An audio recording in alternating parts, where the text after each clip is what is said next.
कांग्रेस के विधायक चिरंजीव राव ने पर्यटन निगम के चेयरमैन डॉक्टर अरविंद यादव पर पलटवार करते हुए कहा, मुझे अरविंद यादव को सबूत देने की नहीं है जरूरत। पहले अरविंद यादव ने ही लगाए थे नगर परिषद में भ्रष्टाचार होने के आरोप। हाईकमान के दबाव के बाद पलटी मार रहे हैं डॉक्टर अरविंद यादव। आरोप लगाने के बाद खुद उनको ही देने चाहिए सबूत। मेरे पास पूरे सबूत, कहेंगे तो सबूत देने को हूं तैयार। मंत्री ओम प्रकाश यादव ने भी लगाए थे नगर परिषद पर गंभीर भ्रष्टाचार के आरोप। अपने ही मंत्री से मांगे सबूत। शहर की सड़कों को देखकर खुद खुल जाती है भ्रष्टाचार की पोल। अरविंद यादव ने नगर परिषद चेयरपर्सन पूनम यादव का किया था बचाव। विधायक सहित 1 दर्जन से अधिक नगर पार्षदों ने लगाया था भ्रष्टाचार का आरोप। अरविंद यादव द्वारा विधायक पर विपक्ष की भूमिका सही तरीके से नहीं निभाने वाले बयान पर कहा, लोगों के बीच खुद नहीं रहते अरविंद यादव। पिछले 4 वर्षों से जनता के साथ रहा हूं खड़ा। शहर में पूरी तरह से बदहाली के लिए सांसद, मंत्री व चेयरपर्सन को देना चाहिए जवाब। प्रदेश में 8 माह बाद होने वाले हैं चुनाव। जनता समझदार है, मांगेगी हिसाब। रेवाड़ी को सिंगापुर बनाने का किया था वायदा। एम्स, बस अड्डा व भ्रष्टाचार मुक्त शासन देने का किया था वायदा। हनुमान जी की गदा से लेंगे सत्ता में बैठे लोगों का हिसाब। श्री राम मंदिर के प्राण प्रतिष्ठा कार्यक्रम को लेकर कहा, इस पल का सभी को काफी वर्षों से था इंतजार। प्रभु श्री राम में सबकी है आस्था। मोती चौक पर स्थित घंटेश्वर मंदिर में सुंदरकांड पाठ का किया आयोजन। रेवाड़ी से राजकुमार के साथ भानु शर्मा की रिपोर्ट। प्राण प्रतिष्ठा के संबंध में क्या कहेंगे? देखिए, सबसे पहले तो आज क्योंकि एकादशी का दिन है और उस पावन दिन के ऊपर हम लोगों ने फैसला किया कि भाई सुंदरकांड का पाठ और भंडारा करा जाए, क्योंकि नव वर्ष भी अभी था और आप जानते हैं कि उसी उपलक्ष्य के अंदर आज प्रभु हनुमान जी का आज यहाँ पर सुंदरकांड का पाठ और भंडारा का आयोजन किया गया। और मुझे लगता है हम सबको इस तरह के आयोजन करते रहना चाहिए। धार्मिक भावना जितनी ज्यादा हम सब लोगों के लिए बढ़ेगी, मुझे लगता है कहीं ना कहीं वो हम सब लोगों को प्रेरणा देने का काम करता है। पूरा देश एक तरह से राममय हो चला है। आज लोगों में भारी आस्था और जोश देखा जा रहा है, किस तरह देखते हैं आप? देखिए, आस्था तो लोगों के अंदर हमेशा से रही है। भगवान राम आज से नहीं, आप जानते हैं कि बरसों से हम लोग पूछते आ रहे हैं, पर लोगों के अंदर और ज्यादा खुशी इसलिए है कि बहुत सालों से लोगों का इंतजार था कि राम मंदिर के अंदर प्राण प्रतिष्ठा प्रभु श्री राम की होए। तो मुझे लगता है बहुत शुभ अवसर हम सब लोगों के लिए है और हम तो यही कहेंगे कि प्रभु राम सबके ऊपर अपनी कृपा इसी तरह बनाए रखें। विपक्ष लगातार हमलावर दिखाई पड़ रहा है राम मंदिर के मुद्दे को लेकर, किस तरह देखते हैं, क्या मानते हैं? देखिए, मुझे लगता है धर्म एक और आस्था जो है अपनी खुद की एक निजी है और मुझे लगता है हम सब लोग प्रभु राम को मानते हैं, चाहे वो पक्ष के हों विपक्ष के हों, सब लोग भगवान को मानते हैं।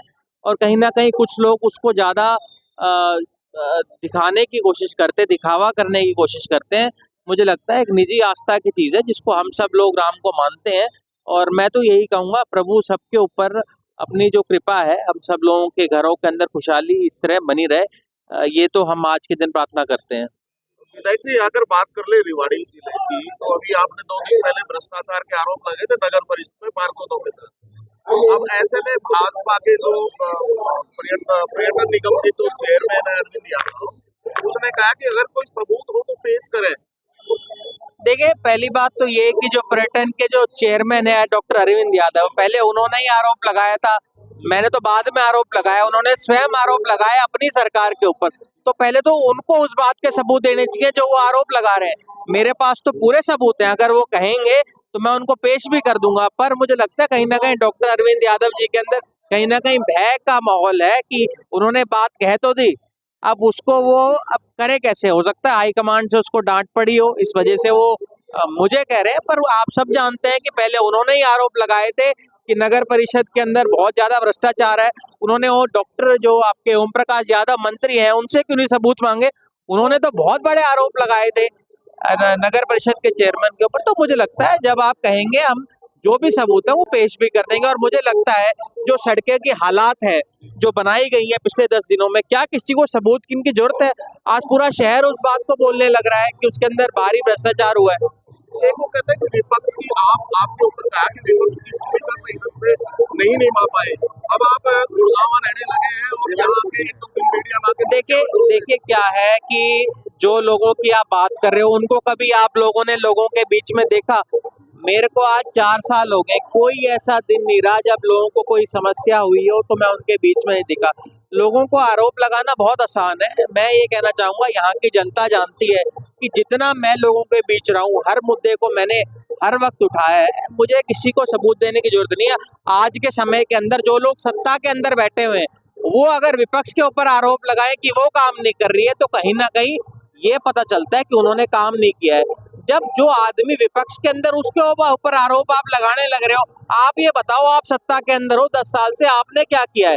आज जो शहर की बदहाली है, जो सड़कें टूटी पड़ी हैं, जो गंदगी के ढेर लगे हैं, उसका जिम्मेदार मैं नहीं, उसकी जिम्मेदार सत्ता के अंदर जो बैठे हुए लोग हैं, चाहे वो यहाँ का सांसद हो, चाहे यहाँ के मंत्री हो, चाहे यहाँ के जो चेयरमैन बने हुए, उनको जवाब देना चाहिए कि जब ये कहते हैं हमारी ट्रिपल इंजन की सरकार है, यही कहते हैं ना ट्रिपल इंजन की सरकार है, आज शहर के आप हालात आप निकल कर देख लो।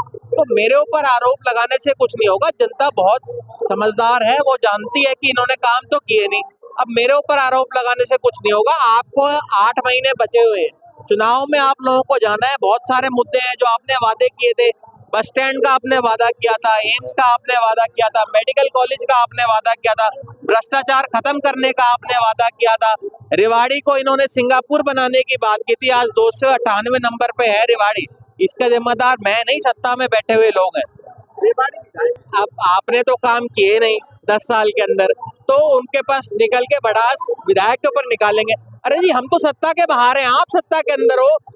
लोगों को जवाब आपको देना है कि आपने क्या काम किया है। मैं विपक्ष के अंदर हूँ, मेरा काम होता है कहीं भी अगर कुछ गलत हो रहा है उसकी आवाज उठाऊं। सत्ता में बैठे हुए लोगों को बताना पड़ेगा कि सड़कें टूटी क्यों हुई है। आज हर जगह आप देखेंगे गंदगी के ढेर है, वो क्यों है? हर जगह बेसहारा पशु आपको नजर आ रहे हैं, वो क्यों है? जो शहर के अंदर इतने घोटाले और उनका जवाब तो इनको देना पड़ेगा। मैं सत्ता के अंदर नहीं हूँ। पिछले 10 साल से ये शायद भूल जाते हैं कि सत्ता के अंदर ये लोग हैं। हम तो विपक्ष के अंदर है, विपक्ष की मेरी भूमिका है, वो मुझे निभानी है। ये मुझे लगता है कहीं ना कहीं अभी इस भाव के अंदर है। हर जगह आरोप लगाते हैं कि चिरंजीव राव की नगर पालिका के अंदर चलती है, नगर परिषद के अंदर चलती है, चेयरमैन आपका है, सरकार आपकी है, अभी भी आप आरोप लगा रहे हो कि हमारी चलती है, फिर तो आपको सत्ता को त्याग देना चाहिए। 2024 का डर है कि 2019 के अंदर भी इनको हार का मुंह देखना पड़ा था, तब तो इन्होंने 75 पार का बहुत बड़ा नारा दिया हुआ था। और मुझे लगता है आने वाले समय के अंदर प्रभु राम और भगवान हनुमान जी इनको गदा से, जो इन्होंने 10 साल भ्रष्टाचार किया है, उसका इनको पूरी तरह से जो सजा है वो ये लोग देने का काम करेंगे। देखिए, मेरा ये मानना है, प्रभु राम एक निजी आस्था है और आप लोग देख रहे होंगे, अयोध्या में हम लोग भी देख रहे हैं कि मोदी जी की जो तस्वीर है वो प्रभु राम से भी बड़ी हो गई है और उन्होंने प्रभु राम की उंगली पकड़ी हुई है, जैसे मोदी जी प्रभु राम को लेके आ रहे हैं। मुझे लगता है इससे घटिया और निंदनीय सोच नहीं हो सकती किसी व्यक्ति के जो अपने आप को प्रभु राम से भी बड़ा समझ रहा है। तो मुझे लगता है इस तरह की राजनीति से बचना चाहिए। प्रभु राम की मुझे लगता है जब इनके ऊपर आएगी बात तो इनको बचाने वाला कोई नहीं मिलेगा।